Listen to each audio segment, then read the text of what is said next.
Hello there, and welcome to another episode of Embracing Wisdom with Stacy. That's me. I'm glad you're here.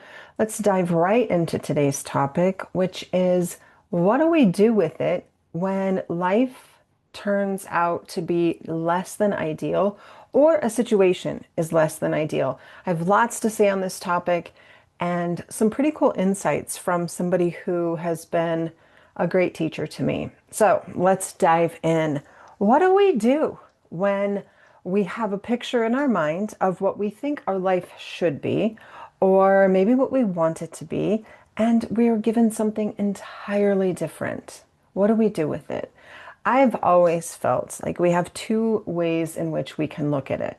We can look at it in the way that life's unfair, we're being punished, this is horrible, and certainly there are moments where that occurs, but we should not live there. Or we can look at it as what is this opportunity here to teach me, and what can I do with this to make my life better and get bonus if it makes somebody else's life better. So let's talk about this a little bit because it's sort of an airy-fairy topic.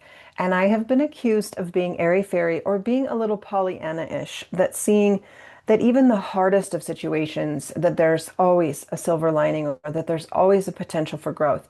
I do believe that to be truth. Now, it's not that I've had an easy life and I don't know about suffering, or I don't know about pain, or I don't know about grief and loss, or I have an experience where I got the perfect life, because that's not true. That's not my story. That's not my truth. My truth is I had an okay life. I had an okay childhood. It wasn't, Beaver Cleaver land. It wasn't a lot of warm, nurturing affirmations of my goodness. Instead, it was a lot of go do something with yourself, get out of here.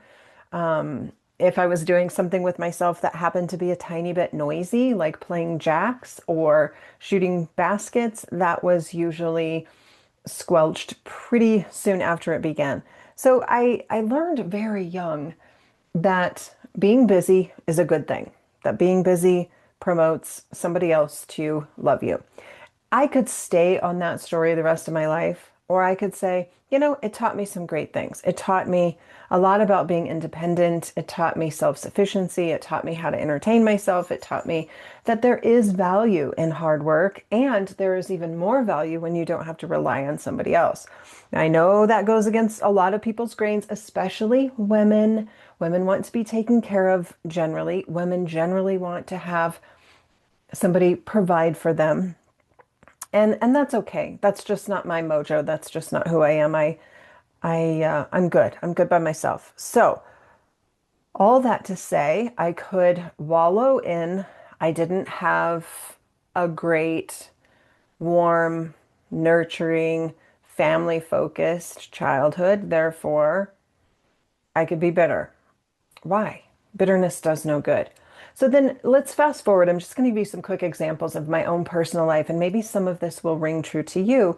And then we'll talk about what do we do with it, because I think there's an opportunity there. So I get married very, very young. I was 18 years old. I thought, oh, 6 months after I got married, I guess being married means you have children. So I started having children. And I cranked out three beautiful babies in about 5 years. And it was great. I loved being a mom. I loved being a homemaker. I loved all of that until it became evident that my middle child, my only daughter, was showing signs of significant developmental disabilities. And so I've talked about this a million times, but it's so worth repeating. For the first 10 years of her life, I was so angry. I was so unfairly feelings of it's unfair, especially when she started going to school and I saw all the other, what I thought to be perfect moms. And I felt very much on the outside of birthday parties and school parties and all the things that happen on a playground. I was the mom with the screaming kids, stuffing her into her desk every day. It was awful. And I felt judged. I felt angry. I felt these women had it so easy. They were stay-at-home moms. They had plenty of money. They had a supportive partner. And meanwhile, I was quickly becoming a single mom with no career, no job, no way to do this by myself, but I had to do it by myself. And so again, a choice was evident to me, be incredibly bitter, pissed off that their father left me with a kid with a disability and two other kids with no means to make money, and wallow in that and live my life with unhealthy choices that took me from maybe an apartment to an apartment to an apartment, scraping by, or pull up my bootstraps, buckle up, and get a job and be a provider for your family. That's two choices I had. Of course, I chose the second and I made it happen. And not only did I make it happen in the process of becoming not angry at my life, I became empowered to be an advocate. I became empowered to speak for people with disabilities, to educate, to bring awareness, to find inclusiveness in the world for people with disabilities of all types. I became a great learner at what special needs is. I ended up working in the school district, supporting other families with special needs children. And then I started teaching adaptive yoga to people with disabilities because they're the forgotten population in a very Western world exercise-based yoga mentality. So, again, two choices, did something with it. Then, as a young woman in my 40s, I injured my back and I couldn't figure out what I did wrong or whatever. And I had to stop riding a bicycle, which was my passion. I had to stop hiking tall mountains, which was my mental health. And I had a choice: get pissed off, do nothing, lay on the sofa and feel sorry for myself, or find a new way to exercise, a new way to address my mental health, find new hobbies, new habits, new things that bring me joy. As I entered into my mid 40s and into my 50s, what was my back injury quickly turned into compensation, and I tore my labrum in my hip, probably because my new habit of yoga became an obsession, which happened and happens. And I overdid my body and actually tore the tissue inside my hip. Three surgeries did not fix it. Had a fourth surgery, total hip replacement. We talked about this in another podcast. I'm in the 1% of people that a hip replacement does not work. You're worse off than before you went into surgery. Since the hip replacement, I've had two revisions with an attempt to give me back some resemblance of quality of life, pain-free living. Didn't happen. I've got number 7 on the books. So what do I do with that? What do I do with the fact I'll never ride a bicycle again? And people say never, but I'm saying never because I know my body. I know what it feels like to rotate my hip in a circle. It's not going to happen. And that's okay. Again, I'm faced with two choices, more than two, but the two main choices are wallow, be pissed off, be scared, spend my time, what if, or do something with this. Educate people, inspire people, motivate people, show people who are caregivers for somebody dealing with chronic pain that simply saying you're going to get better is so not helpful, whatever it is. And I have a whole playlist on YouTube about mindfully recovering from hip surgery. And a lot of it is what people say to you, which is so unhelpful. And so really learning to lean towards the people who are supportive, who simply sit with your pain, who simply say, oh, that must be hard. But that's for another conversation. This is about what we do with our stuff. What do we do with the life that we have that didn't turn out in the picture perfect way that we thought it would? I pictured I'd have this warm beaver cleaver family. And as I was going into my 12, 13, 14, 15-year-old years, I realized that's not going to happen. So figure it out for yourself. Find joy in your own life, in your own way. So I found joy in work. I found joy in being self-sufficient, buying my first car, being able to pay for my own health insurance, car insurance. Doing things for myself felt really good. That was joyful to me. Moving into my motherhood years, I had a choice. I had a choice to stay bitter, to stay consumed with the fact I had a special needs child, or do something with it, become empowered by it, make a difference in the world because of her. And I say that all the time. Like she is the one that opened up a window or a door for me where I eagerly stepped through once I got over my own shit, my own anger, my own stuff. And I said, you know what? She's here to teach me something amazing. And if I just say yes to this, my life is going to profoundly change. And it did because I said yes. I didn't stay stuck in what I didn't have. I didn't stay stuck in my childhood. I didn't stay stuck in my motherhood. And now here I am in the middle of my life choosing to not be stuck in the fact that I don't have the ability to tie my own shoes or put on a sock or lotion my foot or get on the floor easily. I can't do yoga poses that feel really good in a healthy body. I can't do those. So, do I just focus on that or do I do something with it and teach amazing ways to adapt yoga to anybody and to really live the lifestyle of yoga versus focusing only on the physical aspect? And so I think where this is all going is we all have a choice of what do we do with it when our life comes out less than ideal or a situation.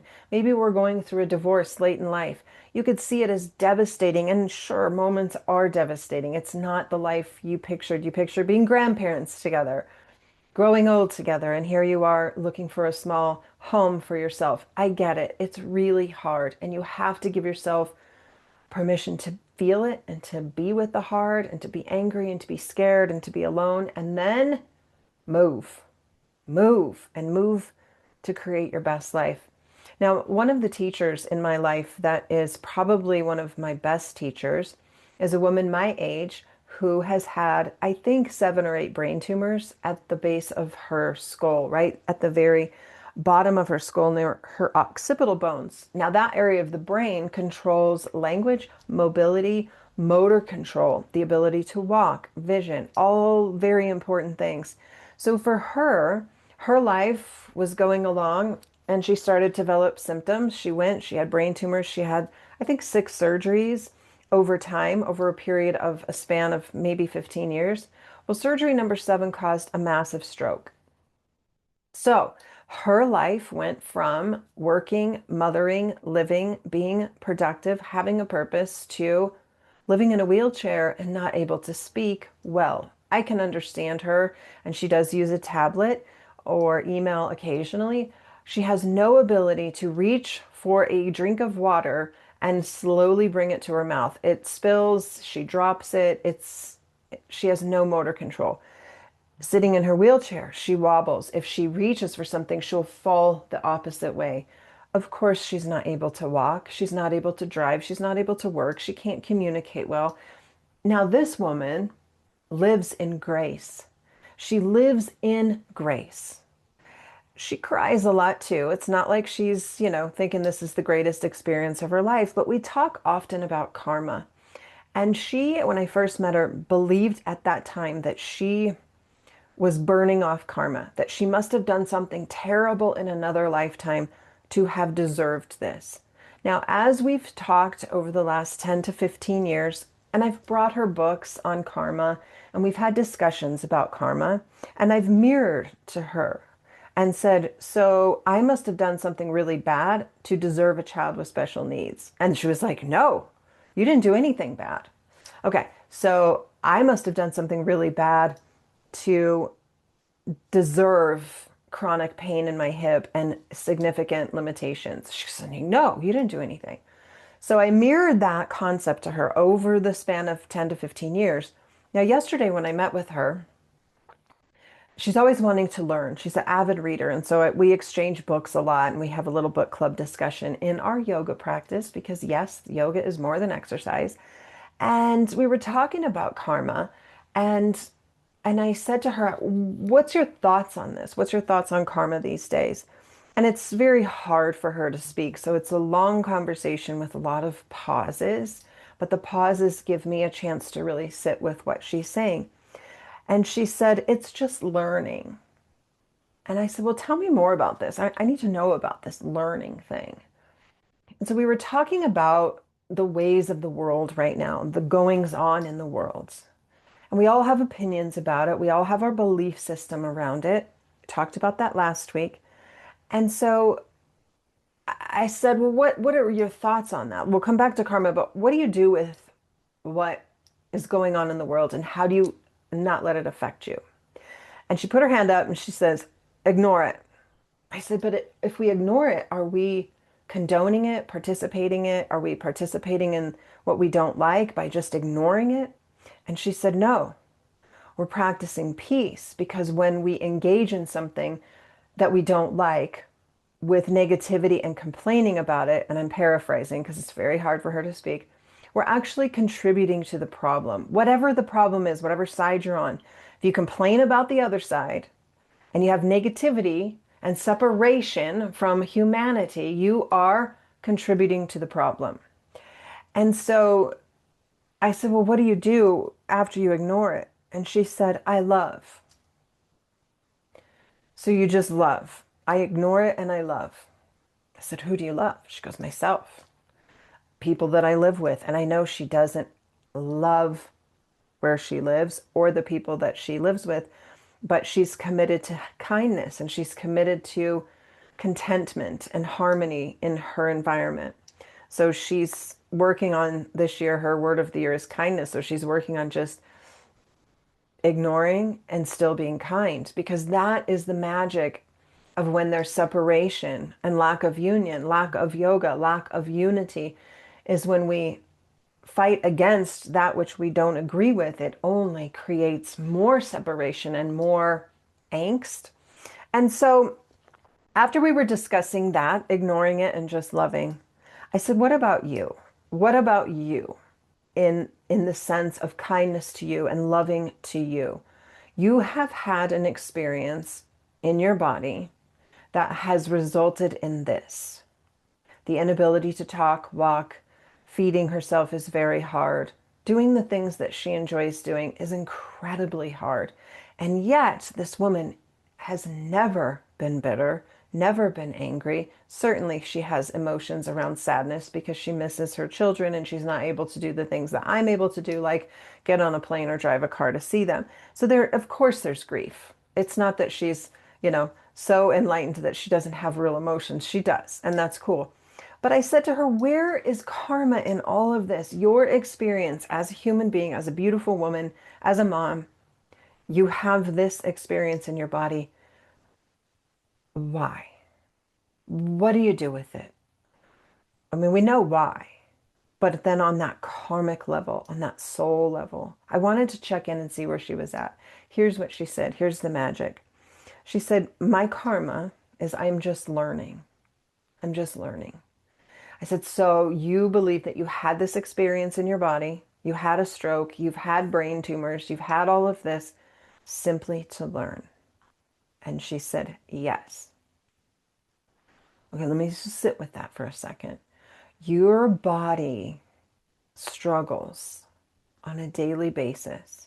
It is not the life you thought you would be living at 56. And you're embracing this because you're learning. And she said, yes. And then she said to me, we always have two choices. I said, indeed, we do. She said, I could give up. I could be angry. I could be sad. I could not care. Or I could learn something from this experience. I asked her what she currently is learning about her experience as a woman who's lost so many abilities. And she said, acceptance.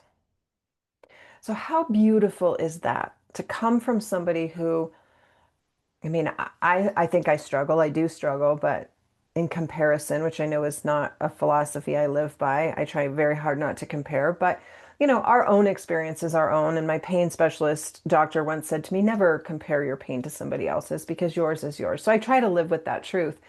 But it is amazing to see somebody who has much less impact, much less ability to have an impact in the world that I do because I'm able to walk and talk and do and all of that. And she's very isolated in her ability to share this great wisdom. But here's what I said to her yesterday, which is so cool. And I always believe I'm so blessed to have this role, to be a conduit for people. They give me the wisdom. I pass it through my heart and share it with others, you, the listener, with students that come into my yoga class, with my neighbors, with a blog post, with an Instagram story, wherever I choose to take anybody's wisdom that has been passed on to me. I get to be the voice for her. I get to be the conduit for her. And I told her that it's like that pebble I talk about all the time. You throw it in the lake of life and it will ripple out. So she threw a giant pebble my way. And I am committed to saying to the world, we all have a choice. What do we do with it when life gives us something that's less than what we dreamed about? We have a choice that does not dismiss pain or sadness or grief or anger. We gotta feel it. If we don't feel it, it stays stuck in our body. But then when we felt it to where we can't feel it anymore, we gotta get rid of it. We have to get rid of it. And when we get rid of it, we become like my beautiful yoga student, where she lives with contentment. She is absolutely content eating a chocolate, eating a cookie for breakfast, drinking coffee that's instant, that she spills when she's trying to make. She's content.